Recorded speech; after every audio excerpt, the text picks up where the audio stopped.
பசங்களுக்கு பாலும் பழமும் கொடுத்துடலாம். சரி திலகா, நான் போய் அதுக்கு ரெடி பண்ணுறேன். அப்படியே பண்ணுங்க.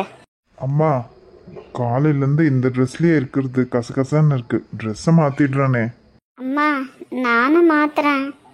எவ்வளவு நேரம் ஆக போகுது? ஒரு 2 நிமிஷம் தானே, இதுலயே இருங்களேன். இல்லைம்மா, ஹாஸ்பிட்டலுக்கெல்லாம் வேற போயிட்டு வந்தா இல்லை, மாற்றிக்கிறேன். சரிப்பா, மாத்து. அம்மா, அவர் தான் ஹாஸ்பிட்டல் போயிட்டு வந்தாரு. உனக்கு என்னம்மா? மாத்தாத இரு. பெரியம்மா, வேண்டடா, மாற்றக்கூடாது, இரு.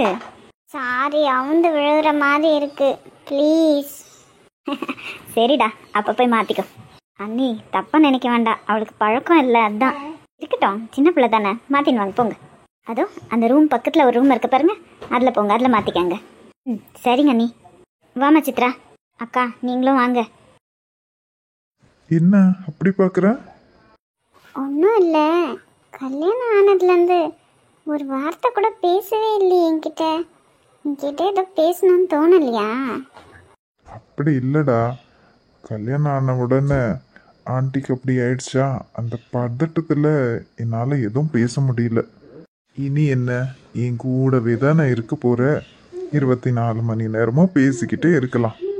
டயர்டாக இருக்கும், போய் ட்ரெஸ் சேஞ்ச் பண்ணின்னு வா. அவ்வளவுதானே, மற்றபடி என் மேலே கோவம்லாம் எதுவும் இல்லையே. கோவமா? உன் மேலே எதுக்கு கோவம்? அப்படியெல்லாம் எதுவும் இல்லை. ஆனால் பார்த்தா அப்படி தெரியலையே. பார்த்தா அப்படி தெரியலையா? என்ன சொல்ல வர? எனக்கு புரியல. இல்லை, கோவம் இல்லைன்னு சொல்கிறீங்களே, அப்போ தாலி கட்டினோன்னு என்னை ஏன் நீங்கள் கிஸ் பண்ணல? வாட்? சித்ரா, என்ன பேசுற நீ? ஆமாம், யூடியூப்லலாம் நான் பார்க்குறேனே, எவ்வளோ பேர் கல்யாணம் பண்ணிக்கிறாங்க, தாலி கட்டினோன்னு ஹக் பண்ணுறாங்க, நெத்தியில் கிஸ் பண்ணுறாங்க. அந்த மாதிரிலாம் நீங்கள் எதுவுமே பண்ணலையே. ஏய், அதிகமாக யூடியூப் பார்க்குவியா? இந்த கப்பல்ஸ் vlog எல்லாம் அதிகமாக பார்க்குற மாதிரி தெரியுது. அதெல்லாம் விடுங்க, நான் கேட்ட கேள்விக்கு பதிலை சொல்லுங்க. ஐயோ சித்ரா, நீ இன்னும் சின்ன குழந்தையவே இருக்கு. அவங்கெல்லாம் ஒரு லைக்ஸ்க்காகவோ இல்லை மற்றவங்களுக்கு காமிக்கணுன்றதுக்காகவோ அப்படி பண்ணுவாங்க. அதுக்குன்னு நம்மளும் அப்படி பண்ண முடியுமா? அப்பனா நீங்கள் என்கிட்ட அப்படியெல்லாம் இருக்க மாட்டீங்களா? உன்கிட்ட நான் பாசமாக இருப்பேன், உன்னை லவ்வபிளாக பார்த்துப்பேன். அதுக்குன்னு இப்படி எல்லாருக்கும் தெரிகிற மாதிரியெல்லாம் பண்ண மாட்டேன். ஹே சித்ரா, இது என்ன? ஏன், அப்பனா உங்களுக்கு என்ன பிடிக்கலையா? உன்னை சொல்லி குத்தம் இல்லை, நீ பார்க்குற வீடியோஸ் அந்த மாதிரி இருக்குன்னு நினைக்கிறேன். இனிமே யூடியூப் ஜாஸ்தி பார்த்த அவ்வளோதான். இங்கே பாருங்க, நான் ஒன்றும் யாரும் கேட்காததை கேட்கல, எல்லாரும் பண்ணுறாங்க தானே.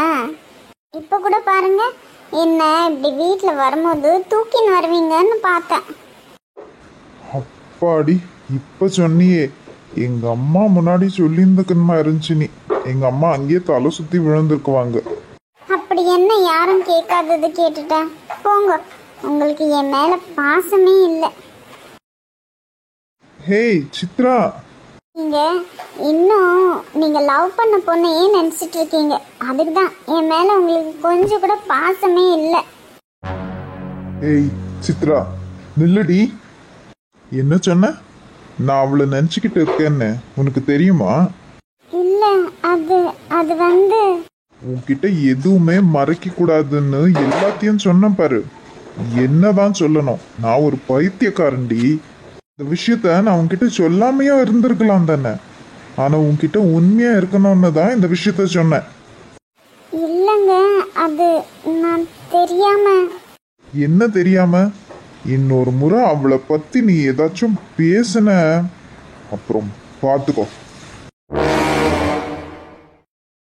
அக்கா, அத்தைக்கு நல்ல ஹெல்த்தியான சாப்பாடு ரெடி பண்ணிட்டோம். ஆமாம், இல்லை இந்த சாப்பாடெல்லாம் சாப்பிட்டு அத்தை நல்லா ஸ்லிம்மாக ஆயிடணும். எப்படி, சிம்ரன் மாதிரியா? சிம்ரன் மாதிரியும் நல்லா தான் இருக்குவாங்க. நம்ம கொடுக்குற சாப்பாட்டில் அத்தை மெலிஞ்சு மாமாவுக்கே அடையாளம் தெரியாமல் ஆயிடணும். கரெக்டாக சொன்ன கிருத்தி. இங்கே கீரை இருக்குது, சூப் இருக்குது, அப்புறமா பாவக்காய் சாலட், சூப்பர். நீ வேணும்னா பாரு, நம்மள பொறுப்பில்லைன்னு இந்த வீட்டில் எல்லாரும் சொல்கிறாங்கல்ல, இதை பார்த்துட்டு எல்லாரும் ஆச்சரியப்பட போறாங்க. சரியா தான் சொல்றீங்கக்கா. நம்மள எதுக்கு எடுத்தாலும் பொறுப்பில்லாத பசங்க அப்படின்றாங்கல்ல. இனிமே தெரியும் இந்த ஸ்ரீ யாரு இந்த கிருத்தி யாருன்னு. சரி சரி, நம்மளே இங்க பேசிட்டு இருந்தா இதெல்லாம் ஆறி போயிடும். எடுத்துன்னு போய் அத்தை கொடுக்கலாமா? அக்கா, அத்தையை மட்டும் தானே கான்சென்ட்ரேட் பண்ணோம்.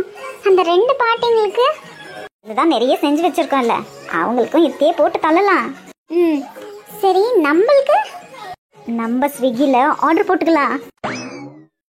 அப்பா, இப்பதான்க்கா எனக்கு உயிரே வந்துச்சு. எங்க இதை நம்ம சாப்பிடணும்னு சொல்லிடுவீங்களோன்னு நினைச்சேன். சேச்சா, அவங்க வயசானவங்க, நம்மலாம் வளர வேண்டிய பசங்க. உனக்கு ஒரு விஷயம் தெரியுமா? நான் எங்க அப்பா வீட்டில் இருக்கும்போது பூரி, பொங்கல், இட்லி, வடை, சாம்பார் இதெல்லாம் ஒரு டைமுக்கு சாப்பிடுவேன். நிஜமாவா? ஏன், நீ சாப்பிட மாட்டியா? இல்லக்கா, இல்ல ஒரு ஐட்டம் மட்டும் ஒரு டைமுக்கு சாப்பிடுவேன். சரி, இனிமே என் கூட சேர்ந்துட்ட இல்ல, நான் சாப்பிட்ற மாதிரியே சாப்பிட்டு என்ன மாதிரியே சப்பியா ஆயிடு. நீ சரியான ஒல்லியா இருக்க, இப்படியெல்லாம் இருக்காத. எனக்கு மட்டும் என்ன ஆசையா? நானும் எவ்வளவோ சாப்பிட்டு பார்க்குறேன், என்னால் உடம்பு போடவே முடியல. இனி கவலை விடு, அதை என் கூட சேர்ந்துட்டல்ல, நான் எப்படி சாப்பிட்றனோ என்ன சாப்பிட்றனோ எல்லாம் உனக்கு கற்றுத்தரேன். இப்போ இதெல்லாம் எடுத்துன்னு போய் அத்தைக்கு கொடுக்கலாம். ஓகே, நம்ம செஞ்சதை சாப்பிட்டு இன்னைக்கு அத்தை அசர போறாங்க. வேணா வேணான்னு நான் இருந்த நீதானே போடி போடின்னு நான் துரத்த பம்புல நீதானே மனோ, ஏன் இப்படி பண்ண? நீ கண்டிப்பா என்னை விட்டுட்டு போக மாட்டேன்னு நினைச்சனே. ஏன் மனோ என்ன அப்படி லவ் பண்ணியே? லவ் எல்லாம் அவ்வளவுதானா? அவ்வளவு சீக்கிரமா நான் எந்த விஷயத்துக்கும் இப்படி கலங்கி நிற்க மாட்டேன். அதுலேயும் என் கண்ணிலேருந்து தண்ணி வரவே வராது. ஆனால் நீ என்னோட வீக்னஸாக இருக்குவேன்னு நான் கொஞ்சம் கூட எதிர்பார்க்கல. ஏன் மனோ, ஏன் என்னை விட்டு போன? என்னை பற்றி தான் உனக்கு தெரியும் இல்லை? வீம்புக்கு ஏதாச்சும் சொல்லிட்டு தெரியுவேன், அதுக்குன்னு என்னை விட்டுட்டு போயிடுவியா? எங்கள் அம்மா சொல்கிற மாதிரி நான் உன்னை மிஸ் பண்ணிட்டேனே மனோ. என்னால் இதுலேருந்து வெளியே வரவே முடியல. நீ இன்னொருத்திக்கு சொந்தமாயிட்டன்றத என்னால் நினச்சி கூட பார்க்க முடியல மனோ. ஐ லவ் யூ மனோ. யார் யாரையோ பழி வாங்கணும்னு நினச்சி கடைசியில் என்னையே நான் பழி வாங்கிக்கிட்டேன். வேற ஒரு பொண்ணை பார்க்கும்போது அவள் கழுத்தில் தாலி கட்டும்போது என் ஞாபகம் உனக்கு கொஞ்சம் கூட வரலையா மனோ? என்ன அப்படி உயிருக்கு உயிராக நேசிச்சேன்னு சொன்னியேடா. இவ்வளோதானே உன் அன்பெல்லாம்? எனக்கு இப்போ உடனே உன்னை பார்க்கணும், உன்கிட்ட பேசணும், உன்னை கட்டி அழுவணும் மனோ. நீ இல்லாமல் நான் இல்லைன்றத இப்போதான் எனக்கு புரியுதுடா.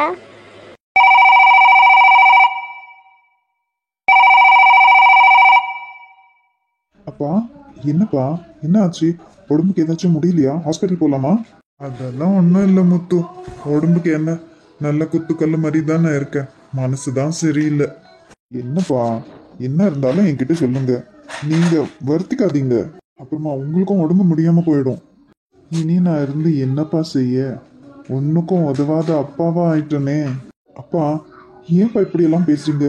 நீங்க ஒன்றுக்கும் உதவாத அப்பாலாம் இல்லை. எனக்கும் தங்கச்சிக்கு என்னெல்லாம் செய்யணுமோ எல்லாத்தையும் செஞ்சுருக்கீங்க. எங்கப்பா, நான் அமைச்சு கொடுத்த வாழ்க்கை இப்படி ஆயிடுச்சு. நம்ம வந்தனா இப்படி தனியா நிக்கிறா பாரு. அதுவும் இல்லாம உன் வாழ்க்கையும் நிம்மதி இல்லாம போயின்னு இருக்கு. இதெல்லாம் பார்க்க நான் இன்னும் உயிரோட இருக்கணுமா? போய் சேர்ந்துடலான்னு தோணுதுப்பா. அப்பா, இனிமே அப்படியெல்லாம் பேசாதீங்க. இது நீங்க இப்படி பேச அந்த தங்கச்சி கேட்டா எவ்வளவு வருத்தப்படுவா? அவளே புருஷனை இழந்துட்டு நிர்கதியா நிக்கிறா, அவன் மனசு எவ்வளவு கஷ்டப்படும். அதுக்கு மேல நீங்க இப்படி எல்லாம் பேசுனீங்கன்னா எப்படிப்பா? அவ வாழ்க்கை அப்படி ஆயிடுச்சுன்னா நம்ம தான்ப்பா சரி பண்ணணும். அண்ணன் நான் இருக்கேன், அப்பா நீங்க இருக்கீங்க, நம்மளால ஒன்றும் பண்ண முடியாதா என்ன? அதுக்கு தான்ப்பா நான் ஒரு முடிவு எடுத்திருக்கேன். என்ன சொல்லுங்கப்பா? நம்ம வந்தனாவுக்கு ஒரு கல்யாணத்தை பண்ணி வச்சுட்டா அவ பாட்டுக்கு அவ வாழ்க்கையை பார்த்துன்னு போவா இல்ல. நானும் இதுதான்ப்பா நினைச்சுன்னு இருக்கேன். ரொம்ப நாளைக்கு வந்தனா இங்க இருக்க வேண்டாம். எதுக்கு சொல்றேன்னு புரியுது இல்ல? அனிதா அவளை நிம்மதியா இங்க இருக்க விட மாட்டாப்பா. எனக்கும் புரியுதுப்பா. அனிதா ரொம்ப திட்டிட்ட மாதிரி தெரியுது. வந்தனா அவ ரூம்ல உட்காந்து அழுதுட்டு இருக்கா. இவளை என்னதான்ப்பா செய்யுது? கொஞ்சம் கூட மனசாட்சி இல்ல, மனிதாபிமானம் இல்ல. இதே இவ கூட பிறந்த தங்கச்சியா இருந்தா இப்படிதான் பண்ணுவாளா? பார் முத்து, நான் சொன்னதை எதுவும் அனிதா கிட்ட போய் கேட்டுறாத. உங்களுக்குள்ளதான் பிரச்சனை என்ன அதிகமாகும். நான் கேட்டா மட்டும் என்ன நடக்க போகுது? வந்தனவ தான் போய் இன்னும் இம்சை பண்ணுவா. நீங்க சொன்ன மாதிரி வந்தனக்கு ஒரு கல்யாணத்தை பண்ணி வச்சிடுவோம்ப்பா. ஆமாப்பா, அதான் எப்படி பண்ண, எப்படி மாப்பிள்ளை பார்க்க, எனக்கு யாராச்சும் தெரிஞ்சவங்க இருக்கிறாங்களா? எனக்கு தெரியலையப்பா, யோசிக்கணும். நம்ம வேணும்னா மேட்ரிமோனியில போடலாமா? அதுலயா எப்படிப்பா போடுறது? 2வது கல்யாணம்னா? ஆமாப்பா, இதெல்லாம் முன்னாடியே சொல்லிடுறது நல்லது தானே. அப்புறமா நாளைக்கு கல்யாணம் பண்ணின்னு வருவேன், ஏமாத்தி கட்டிட்டீங்கன்னு சொன்னா அவ வாழ்க்கையே நரகமா போயிடும்பா.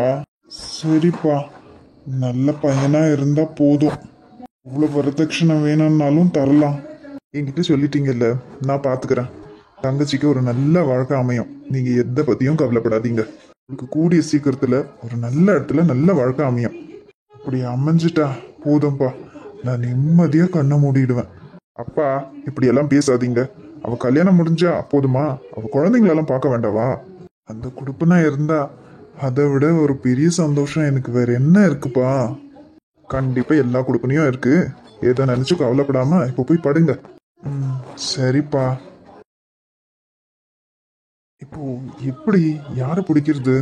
என் கூட வேலை செய்யற ராஜு பொண்ணு மாப்பிள்ளை எல்லாம் பாக்குற தரக்கிற வேலை சைட் பிசினஸா பண்றான். அவன்கிட்ட கேட்கணும்.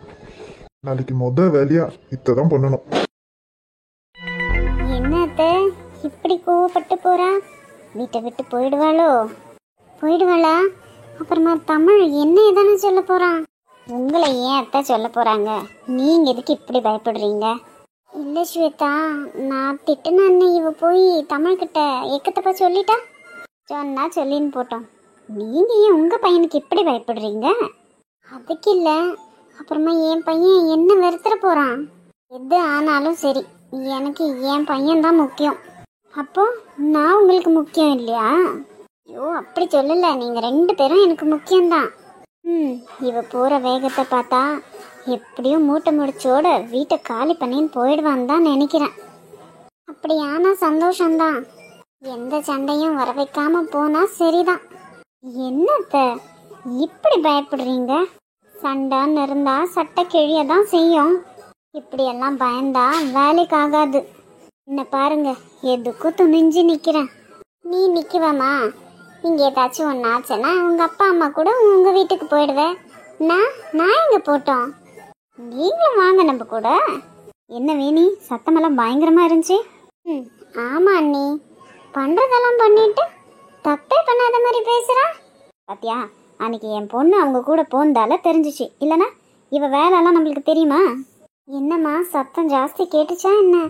அவங்க பாட்டி அவங்க அம்மா யாரும் வெளியே வர காணோம். கேட்டுச்சே. உள்ள போய் எல்லாம் டிஸ்கஸ் பண்ணி எனக்கு வாழுங்க. விடுமா, என்ன பண்ணாலும் இன்னைக்கு அவன் மூட்டை முடிச்சோட வெளியே போறது கேரண்டி. அப்படி மட்டும் ஏதாச்சும் நடந்துச்சு, இன்னைக்கு அதை நம்ம கொண்டாடியே தீரணும். இருங்க அண்ணி, ஃபர்ஸ்ட் இந்த தமிழ் பையன் என்ன கண்டிஷன்ல இருக்கிறான், கோமா இருக்கானா இல்ல நார்மலா இருக்கானான்னு பார்த்து தெரிஞ்சுக்கலாம். அப்புறமா கொண்டாடிக்கலாம்.